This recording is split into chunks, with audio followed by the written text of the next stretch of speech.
आज के जनरेशन में बच्चे के साथ क्या होता है कि वो मोबाइल वगैरह से बहुत बिजी रहता है, इस कारण से उसको सेल्फ प्रैक्टिस करने का टाइम कम मिल पाता है, इसीलिए मैथ वीक होता है। एक्चुअली नॉलेज से ज़्यादा यहाँ पे है क्या कि बार बार जितना अधिक लिखने का काम जो करेगा ना बच्चा, उसका मैथ अच्छा होगा। एक्चुअली देखिए, मैथ्स एक आर्ट है। जैसे किसी को म्यूजिक सिस्टम बजाना है या सिंगिंग करना है, तो वो बार बार प्रैक्टिस करके ही वो अच्छा कर सकता है। बिल्कुल। तो मैथ जिसका अच्छा होगा वो किस किस फील्ड में अच्छा कर सकता है? दोस्तों नमस्कार, आपके story.com पर आपका स्वागत है। आज हमारे साथ एक बेहद खास मेहमान है जो कि मैथमेटिक्स में एक बड़ा नाम है। खासकर अगर हम पटना की बात करें तो पटना में जिस तरीके से बहुत सारी कोचिंग संस्थानें हैं, उसमें एक नाम जो सबसे बड़ा है वो नाम है दिलीप कुमार आर्या सर। ये पिछले 13 सालों से पटना के अलावा और भी जगह दिल्ली में भी पढ़ाए और पटना में 2017 से कोचिंग इंस्टीट्यूट चला रहे हैं और एक अच्छी रिजल्ट मैथमेटिक्स में पढ़ाकर जेईई एडवांस में बच्चों को दिला रहे हैं। तो आइए ज्यादा देर ना करते हुए इनसे आपको सामने बात करते हैं, जानते हैं इनकी कहानी की कैसे इन्होंने इसकी शुरुआत की और क्या क्या चैलेंजेस हैं। नमस्कार सर। नमस्कार। बेसिकली आप कहाँ के रहने वाले हुए? एक्चुअली मेरा होम टाउन सहरसा डिस्ट्रिक्ट है। ओके। और वहीं से हम अपना पढ़ाई लिखाई किए थे 10th तक। उसके बाद वापस पटना में कुछ दिन पढ़ाई किए थे और फिर कोलकाता में अपना इंडियन स्टैटिकल इंस्टीट्यूट का पढ़ाई किए थे, बैचलर ऑफ स्टैटिक्स। ये +2 करने के बाद में ना? 10+2 करने। ओके, तो उसमें उसके बारे में थोड़ा सा और कुछ डिटेल बताइए। Actually Indian statistical institute India का बहुत नामी संस्थान है। पूरा इंडिया में ओनली 20 सीट्स हुआ करता था उस टाइम में। अच्छा। और इधर कुछ दिनों से उसका सीट थोड़ा इंक्रीज हुआ है, 50 सीट हो गया है, फिर भी बहुत कम है इंडिया के लिए। और उसमें ओनली मैथ्स पूछता है। अच्छा। तो काफ़ी हाई लेवल का मैथ रहता है, मतलब IIT वगैरह सबसे बहुत ऊपर लेवल क्वेश्चन रहता है उसमें। तो मेरा मैथ्स शुरू से ही अच्छा था, बचपन से ही 7th 8th क्लास से ही मैथ्स पे ज़्यादा पकड़ था। तो वहीं से अपना एग्ज़ाम दिए थे तो क्वालिफाई किए, 13th रैंक मेरा आया था ऑल ओवर इंडिया रैंक उसमें। और फिर कोलकाता में उसका एकमात्र कॉलेज है, बैरकपुर में। अच्छा। और वहीं से अपना पढ़ाई कंप्लीट की ग्रेजुएशन का। तो फिर ये टीचर बनने का शौक जो था, क्योंकि आपने ठीक है मैथ आपका अच्छा था, 7th 8th 9th में आप मैथ अच्छा किए, फिर आप वहाँ चले गए, उसमें आपने 13 रैंक लाया, तो उसके बाद और भी बहुत सारे रास्ते थे, तो टीचिंग में आने का क्या शौक बन गया फिर? एक्चुअली टीचिंग में आने का मेन कारण जो था, जब हम 9th 10th के क्लास में पढ़ते थे तो उस टाइम में हम 11th 12th तक का मैथ्स बनाए हुए थे। अच्छा। और जब हम स्कूल जाते थे तो वहाँ पे जो मेरे दोस्त होते थे वो सारे लोग हमसे मैथ्स पूछते थे और उसको बता के काफ़ी अच्छा फील होता था, दोस्तों में एक अच्छा इमेज बनता था। तो उसी टाइम मेरे दिमाग में, ये बचपना कहिए या जो भी कहिए, उसी टाइम दिमाग में सेट हो गया कि टीचर बनना ज़्यादा अच्छा काम होता है। तो उसी टाइम से टीचिंग के लिए ही हम सोचे। अच्छा। और टीचिंग के लिए ही अपना प्रिपरेशन कंटिन्यू किया आगे। अच्छा, तो जब सोचे तो उस समय की जो अवधारणा थी आपकी कि चलो बन जाते हैं टीचर, और जब आप बनने आए तो क्या अंतर दिखाई दिया आपको? अंतर दिखाई दिया, एक्चुअली हम अपने फील्ड में एंजॉय किए। कुछ स्ट्रगल तो रहा ही शुरुआती दौर में जब अपना संस्थान स्टेबल कर रहे थे, लेकिन साथ साथ अच्छा भी लगता था क्योंकि टीचिंग मेरा एकदम पैशन टाइप का चीज़ था और मैथमेटिक्स में हमेशा इंगेज रहना अच्छा लगता था। तो वो फील नहीं हुआ कि मैं स्ट्रगल भी किए। हालांकि बीच में जॉब भी किए, विद्या मंदिर क्लासेस गए थे तो वहाँ पे एक अच्छा पैकेज था मेरा, 22 लाख का पैकेज था। विद्या मंदिर कहाँ, कौन सा? विद्या मंदिर दिल्ली ब्रांच में थे पहले। अच्छा। और उसका फिर बरेली ब्रांच गए। अच्छा। मतलब यूपी में। तो विद्या मंदिर के तरफ? विद्या मंदिर का ही दूसरा ब्रांच था, वहाँ पे HOD थे मैथ्स में। अच्छा। और दिल्ली में फैकल्टी के रूप में थे। तो टोटल 5 साल करीब विद्या मंदिर में टीचिंग किए। अच्छा। और वहाँ पे IIT का 2nd रैंक जो आया था 2017 का, वासु जैन, वो मेरा स्टूडेंट रहा है मैथ्स में। अच्छा। और उसके बाद कई स्टूडेंट ऐसा रहा जो 100% मार्क्स लाया जेईई के एग्जाम में मैथ में। और उसके बाद वापस 2017 में पटना आ गए और यहाँ पे अपना टीचिंग कर रहे हैं। जो बच्चे मैथ से डरते हैं, जिनको लगता है कि मैथ बहुत मुश्किल है, उनको लगता है कि ये, मतलब आमतौर पे देखा जाता है कि सबको मैथ से ऐसे डर लगता है जैसे किसी को कोई मतलब क्रिमिनल से डर लगता है, तो एजुकेशन में मैथ का नाम आते हैं उसके दिमाग में, तो उनके लिए क्या आप कहना चाहेंगे उन बच्चों से जो उनको मैथ से डर लगता है? एक्चुअली देखिए, मैथ्स एक आर्ट है।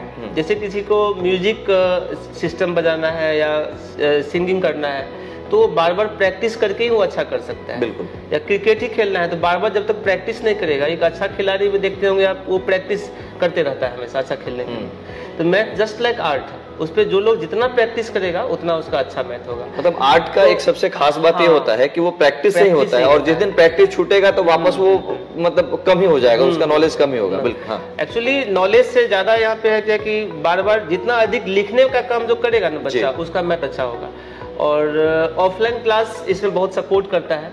ऑनलाइन क्लास अगर समय फील तो होता है कि हम पढ़ लिए हैं, लेकिन जब तक बच्चे टीचर के गाइडलाइंस में काम नहीं करेगा, उसको चेक क्वेश्चन बना करके दिखाएगा नहीं और ज़्यादा से ज़्यादा क्वेश्चन सॉल्व नहीं करेगा तो मैथ का स्किल नहीं आ पाता है। और आज के जनरेशन में बच्चे के साथ क्या होता है कि वो मोबाइल वगैरह से बहुत बिजी रहता है, इस कारण से उसको सेल्फ प्रैक्टिस करने का टाइम कम मिल पाता है, इसीलिए मैथ वीक होता है मेनली। ओके, मतलब ये आपका कहने का मतलब ये हो कि अगर कोई प्रैक्टिस कर रहा है, क्योंकि ये स्किल है एक प्रकार का, तो प्रैक्टिस करेगा तो स्किल और डेवलप होगा, मैथ बनाने का फॉर्मूला याद आएगा, डेवलप होगा, इंटरेस्ट आ जाएगा, और एक बार इंटरेस्ट आ गया तो फिर तो उसका लाइफ बन जाएगा। मतलब मैथ से कम्प्लीटली रिलेटेड फिजिक्स है। अगर मैथ अच्छा होगा तभी उसका फिजिक्स भी अच्छा होगा, तभी उसका जेईई का रिजल्ट हो सकता है।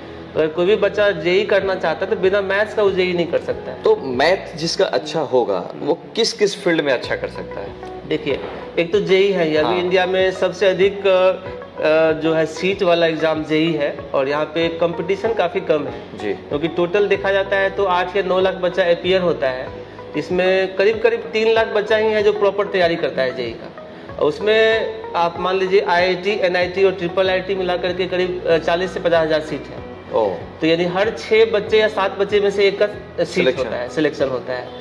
तो ये इंडिया में दूसरा किसी कंपटीशन में नहीं है। अच्छा, तो बेस्ट तो ये है। दूसरी बात, अगर वो किसी और फील्ड में भी जाना चाहे, जैसे NDA है, NDA में आपको कंप्लीट मैथ से रिलेटेड चीज रहता है, प्लस SSC, रेलवे, बैंकिंग, किसी भी सेक्टर में जाएंगे तो बिना मैथ का नहीं। मतलब इंडिया के कोई कंपटीशन मेडिकल छोड़ के आपको बिना मैथ का नहीं मिलेगा। इनफैक्ट मेडिकल का भी बच्चा को मान लीजिए फिजिक्स पढ़ना है तो बिना मैथ का फिजिक्स नहीं पढ़ सकता वो, इसलिए मेडिकल में अधिक टाइम लग जाता है तैयारी करने में। तो इस बात का ध्यान रखना है कि अगर आपको बहुत अच्छा रिजल्ट चाहिए ना, या किसी भी कॉम्पिटिटिव एग्जाम में, तो मैथ पे आपको फोकस करना ही पड़ेगा। और सर का जैसा कहना है कि वो बहुत टफ नहीं है, टफ इसलिए लग रहा है, मुश्किल इसलिए लग रहा है क्योंकि आप प्रैक्टिस नहीं करते हैं, सेल्फ रिवीजन नहीं कर रहे हैं आप उसका।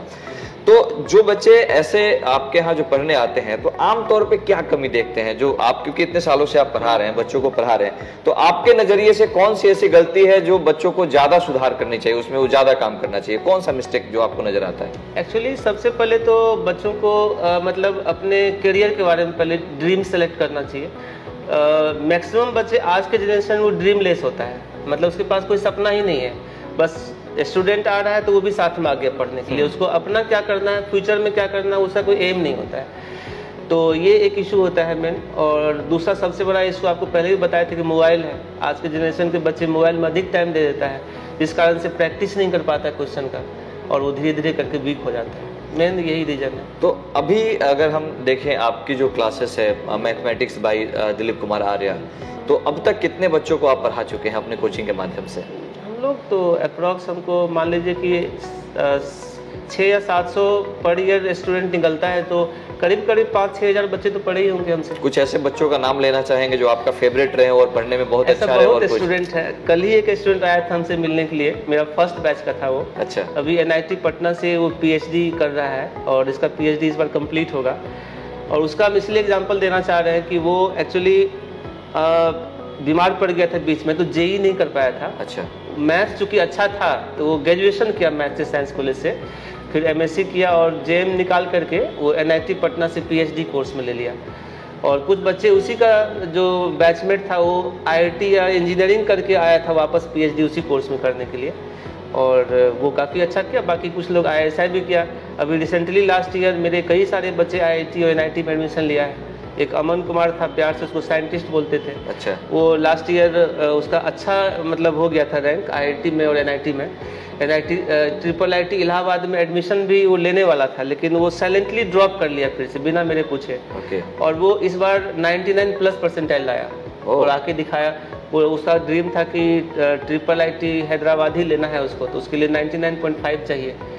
और एक बच्चे रिसेंटली मतलब रिजल्ट शेयर किया था मेरे से, वो 11-12 फाउंडेशन बैच में पढ़ा था, समीर सिम्स नाम है उसका, और वो 99.26% लाया। और उसका एग्जाम्पल इसलिए देना चाह रहे हैं कि उसकी मम्मी हमको बताई कि सर ये बायोलॉजी लेना चाह रहा था पहले, और हम लोग फोर्स करके इसको मैथ दिलवाए, लेकिन आपके यहाँ 2 महीना पढ़ने के बाद इसको मैथ में काफ़ी इंटरेस्ट आ गया, और इस कारण से इसका इतना अच्छा रैंक आया रिजल्ट, मतलब जेईई। जो बच्चे मतलब बहुत सारे ऐसे बच्चे हैं जो आर्थिक रूप से बहुत कमज़ोर होते हैं, उनका जो बैकग्राउंड होता है, जो क्लास 5, 6, 7 जो ऊपर के आते हैं, क्योंकि आप तो 11, 12 के बच्चों को पढ़ाते हैं, तो ऐसी मतलब क्या गैप लगता है? क्योंकि उसमें बहुत सारे बच्चे ऐसे हैं जो बिहार बोर्ड से हैं, जो 6 to 10 तक उनकी पढ़ाई बहुत अच्छी नहीं रहती है, तो वैसे बच्चों को आप कैसे डील करते हैं? देखिए, एक्चुअली मैथ में लैंग्वेज मैटर नहीं करता है, और हम तो देखे हैं कि बिहार बोर्ड के भी बच्चे मैथ में बहुत अच्छा करते हैं, मतलब इनफैक्ट सीबीएसई से भी अच्छा करता है कुछ बच्चे, क्योंकि सीबीएसई बोर्ड वाले बच्चे सब में क्या है कि वो लोग सारे सब्जेक्ट्स को फोकस ज़्यादा करते हैं। बिहार बोर्ड में चूंकि इंग्लिश वगैरह सब वीक रहता है बच्चे का, तो देखा जाता है कि जो बच्चा पढ़ने वाला वो मैथ को ही अधिक पढ़ लेता है ज़्यादा, इसलिए मैथ में जनरली बिहार बोर्ड के बच्चे अच्छे रहते हैं। और हम लोग जनरली क्लास में एकदम 0 लेवल से पढ़ाते हैं, ये मान के चलते हैं कि बच्चे इसके पहले कुछ नहीं पढ़ा है, मतलब 9, 10 भी ढंग से नहीं पढ़ा है, तो जो भी चीज़ पीछे का यूज होने वाला है काफ़ी इंटरेस्टिंग टाइप से हम लोग उसको रिलेट करके बताते हैं। तो अगर स्टार्टिंग का 2 महीना बच्चा मेरे यहाँ क्लास कर लेता है तो उसको मैथ्स में जरूर इंटरेस्ट आ जाता है। मतलब आप ये मान के चलते हैं कि उसकी जो बेसिक एजुकेशन 6 to 10 जो हुई है वो बहुत अच्छी नहीं हुई है, तो उसी से रिलेट करते हुए आप वो भी बच्चा चाहे तो अच्छा कर सकता है। इनफैक्ट मेरे यहाँ तो एक बच्चा 7th क्लास का है जो 11, 12 के बैच में पढ़ रहा है। अच्छा, तो सारा क्लास को टेकअप कर रहा है सही ढंग से। क्या 7th में ही पढ़ रहा है, लेकिन वो 11th 12 के बच्चे के साथ कंपटीशन में है, और कभी कभी टेस्ट में अच्छा भी करता है लोग से। अच्छा, जब टीचिंग में आए तो कभी किसी ने मतलब सामाजिक तौर पे किसी ने नहीं कहा कि हो गया आप मास्टर बन गए हैं? क्योंकि उस समय का ये क्रेज हुआ करता था कि ऐसा मास्टर बनना बहुत छोटी बात हुआ करती थी। तो मिलता ही था। मेरे फैमिली में ही मेरे कुछ सीनियर भाई लोग थे, कजन में सब इंजीनियरिंग किए हुए थे, कहीं से कहीं जॉब कर रहे थे, और चूंकि इंडियन स्टैटिकल इंस्टीट्यूट से हम पढ़ाई किए थे और मेरा बैकग्राउंड एकदम ग्रामीण टाइप का है, पापा लोग ज़्यादा एजुकेटेड नहीं थे, तो लोगों को ज़्यादा आइडिया नहीं था, और हमारी पढ़ाई में 0 खर्च हुआ, क्योंकि वहाँ पे एकदम गवर्नमेंट का सारा खर्च रहता है, फ्री ऑफ कॉस्ट पढ़ाई होता है, तो किसी को ये पता नहीं चला कि हम कौन सा कोर्स करके आए हैं। और उसके बाद जब हम टीचिंग में आ गए, तो जनरली थॉट होता है लोगों का कि टीचिंग लास्ट में लोग सेलेक्ट करता है, जब कोई जॉब नहीं हुआ तब टीचिंग में आता है, बाई चांस अब कुछ नहीं किए तो चलो अब टीचिंग करना शुरू कर दिए। तो ये मेरे समझ से अच्छा बात नहीं है, लेकिन आज के टाइम में वही लोग ठीक अपोजिट हो गया है। आज मेरा अर्निंग है, जो भी चीज़ है जी, तो वो सब देख करके लोग सोचता है कि नहीं बहुत अच्छा किया, जॉब से तो कई गुना अच्छा हम फील कर रहे हैं। इनफैक्ट आपको एग्जांपल दी है अभी कि हम विद्या मंदिर में थे, जस्ट लाइक जॉब ही था हमारा, 22 लाख का एनुअल पैकेज था, और उसको हम रिजाइन कर दिए, तो उससे ज़्यादा डिजर्व करते तभी रिजाइन किए। बिल्कुल बिल्कुल। तो अब अच्छा फील हो रहा है, अब कोई अपोज भी नहीं कर रहा, स्टार्टिंग में कर रहा था। आगे आपकी क्या तैयारी है, क्या प्लानिंग है? अपने कुछ ब्रांचेस को डेवलप करना है या फिर और कुछ प्लानिंग है? इसको लेकर के बताइए कुछ। आगे प्लानिंग क्या, बस मेरा एक पैशन है कि अधिक से अधिक संख्या में बच्चों का रिजल्ट दें। पटना में भी कई बार हमको ऑफर मिलता है कि वहाँ पे सर खोलिए, कंकड़बाग में जाइए, बाजार समिति में जाइए, लेकिन चूंकि मेरा सेंटर इतना स्टेब्लिश्ड है कि हमको यहीं से पढ़ाने से फुर्सत नहीं मिलता है, दूसरा जगह खोलने की जरूरत ही नहीं है। और मेरा इंडिविजुअल कोचिंग है, मतलब इंडिविजुअल मीन्स मैथ का ट्यूशन सेंटर है। ट्यूशन सेंटर है तो ऑब्वियस सी बात है कि हमें ही पढ़ाना पड़ेगा। बिल्कुल बिल्कुल। दूसरा टीचर को हम रखेंगे तो उससे बच्चे पढ़ना नहीं चाहेगा, इसलिए दूसरा सेंटर खोलने का तो कोई ऐसा एम नहीं है।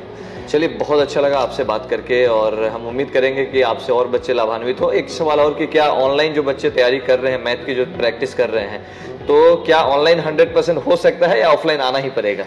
देखिए, करने वाले बच्चे कर लेते हैं।